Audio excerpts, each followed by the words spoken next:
नमस्कार, आपण पाहत आहात सह्याद्री न्यूज, आवाज महाराष्ट्राचा। मुदखेड जिल्हा नांदेड येथील रेल्वे स्थानकावर गुरुवार सकाळी एक धक्कादायक घटना घडली आहे। स्थानकाच्या सौंदर्यीकरणासाठी साहित्य वाहून नेणारा ट्रॅक्टर अचानक प्लॅटफॉर्म क्रमांक 1 वरून अनियंत्रित होऊन थेट रेल्वे रुळावर कोसळला।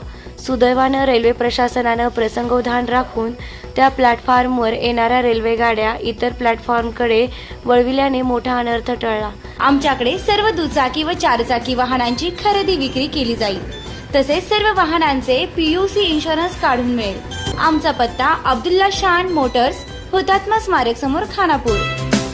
प्रोप्रायटर आमिर अब्दुल पीरजादे। मोबाईल क्रमांक 9975 79 79 76। सध्या मुदखेड रेल्वे स्थानकावर सौंदर्यीकरणाचं काम सुरू आहे। यासाठी आवश्यक साहित्य ट्रॅक्टरद्वारे नियमितपणे ने-आण केले जाते। गुरुवारी सकाळच्या सुमारास एक ट्रॅक्टर प्लॅटफॉर्म क्रमांक 1 वर साहित्य टाकून परत जात असताना चालकाचं नियंत्रण सुटलं आणि ट्रॅक्टर ट्रॉलीसह थेट रुळावर कोसळला।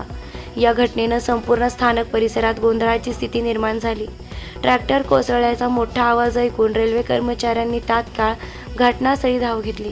प्रशासनानं तातडीनं कारवाई करत प्लॅटफॉर्म 1 वर येणाऱ्या सर्व रेल्वे गाड्यांचे मार्ग बदलले। त्यामुळे कोणतीही जीवितहानी झाली नाही। या घटनेमुळे काही काळ रेल्वे वाहतूक विस्कळीत झाली होती, मात्र प्रशासनाच्या तात्काळ प्रतिसादामुळे परिस्थिती आटोक्यात आली।